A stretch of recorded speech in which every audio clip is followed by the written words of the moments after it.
pyramid scheme scammer ends up paying in the end. About 6 or 7 years ago, I was trying to enlist into the military. I ended up not joining, but that's a story for another time.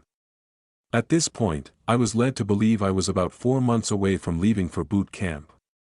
I was running out of savings, and needing a part-time job for some spending cash while I waited around. So I did what any enterprising 20-something would do, and searched Craigslist for jobs. I normally hate sales jobs, especially those based on commissions, but figured it would be a great way to earn some extra cash short-term. Found a few job listings that looked promising, and put out some applications. A few days later I received a call from David. He was opening up a new store and needed associates. He liked my resume and asked if I'd be available for an interview on Friday morning. I was very upfront with him, and let him know that the distance was a bit more than I'd normally drive for a retail job, and asked what he was offering for an hourly rate, to see if it was worth the drive. He told me that they were planning on offering an hourly rate in the mid-teens, along with commission. Seemed like an okay deal, so I agreed to be there Friday at 8 a.m.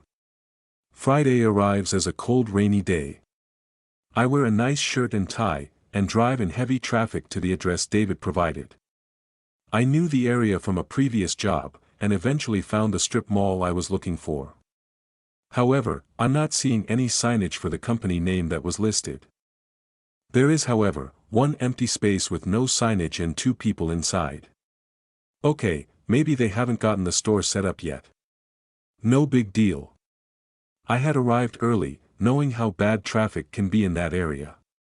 While in my car, I witnessed a young lady in business casual dress remove a sign from the window stating, "Retail space for rent. Call 1-800 blah blah." Okay, a little weird, but maybe it's the first day in the space. I walk in about 5 minutes early, and immediately my BS meter goes from yellow to the highest level, black watch plaid. The tables are all simple plastic folding tables. The kind college kids would buy for beer pong while on a shopping trip to Target.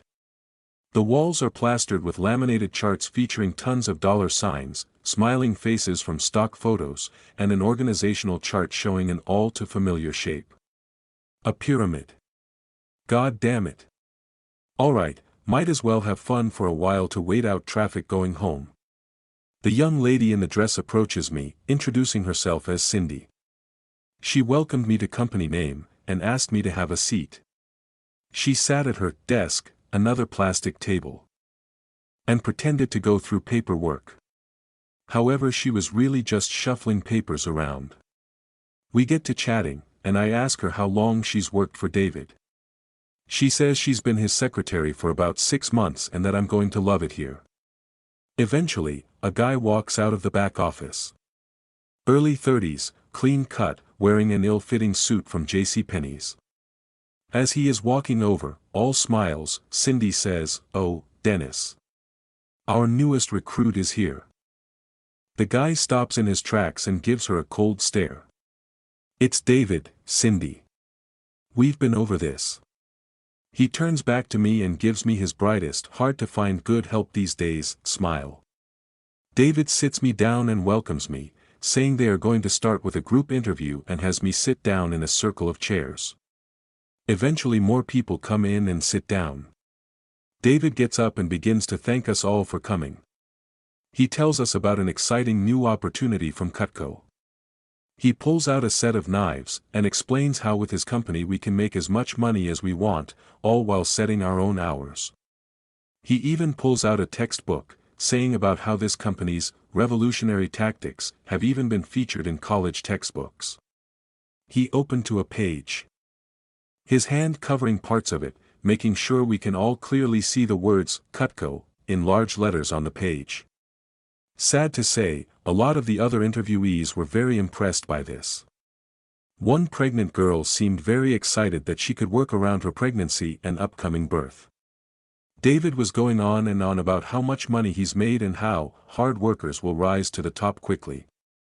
At this point, David said he needed to take a quick phone call, and gave us 5 minutes to have some coffee, chit-chat, whatever. As he stepped away, he left his college textbook behind. Oops. So I pick it up, find the earmarked page, and read. As I thought, it was all about pyramid schemes, and it had Cutco as one of the largest examples. It goes on to talk about how these are essentially scams, not economically viable, etc., etc., so I decide to share this all with the group. I explain how pyramid schemes work, and how he's just scamming us. They seemed incredulous, so I said when David gets back, to ask them about what we need to pay to get started. That finally got everyone to realize what was going on. David walks in a few minutes later, and one of the girls in the group asked David what we need to get started. Well, all you need is your first set of knives to demonstrate. You can sell that on directly or have them order one and keep that as your demo kit. Doesn't matter. Just have to pay the startup fees for it, and that's when all hell broke loose. One kid started to get up and tell him to go fuck himself, saying he's wasting our time and he's an asshole for trying to pull this shit. The pregnant girl is crying because she thought she found a place that would allow her to work despite being pregnant. David is clearly confused and flustered, and asking who told them all this. When it becomes apparent I'm the wrench in the machine, David gets upset and starts telling me to leave.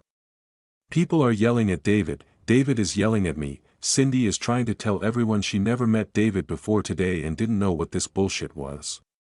Eventually we all walk out leaving David behind. As I'm walking to the door, I see, leaning against the wall, the sign that was in the window before, retail space for rent. Call 1-800 blah blah. As I get into my car I dial the number. Eventually I get through to a person, and ask about the property for rent at the location of David's company. The nice lady on the phone apologized, saying they had just leased that property out. I asked if she knew how long the lease was for, as I was really interested in the property. She said she wasn't sure, they hadn't done the official paperwork yet. They were on their way to the space to sign everything with the leaseholder in a few hours. I told her everything that had just happened to me. And about David using the space for a pyramid scheme. She got extremely upset, saying that this stuff happens all the time in the industry. They will go to sign and last minute the leaseholder will decide to opt out, after using it for some fly-by-night operation. She thanked me for the info, and I thought that was the end of that. Or so I thought. A few weeks later, I received an email from David. Telling me how I ruined his life. About how the property management found out what was going on, and weren't refunding his down payment on the space. Saying he violated a clause in the paperwork he signed to hold the property. How he knew I was the one who called because I'm a terrible human being. Etc. etc. Now he was out thousands for the space and supplies, how he only wanted to give us jobs and help us. It was a long, very angry email, with several things said about me and my mother. So I called 1-800 blah blah again, spoke with the same lady I did before, and she was very interested in an email from David where he essentially admitted to what he was trying to do. Said it would help them all in the legal proceedings. And don't you know I was more than happy to send that email along to her. Her lawyer said it should be an open and shut case at that point. I like to think I'm a helper.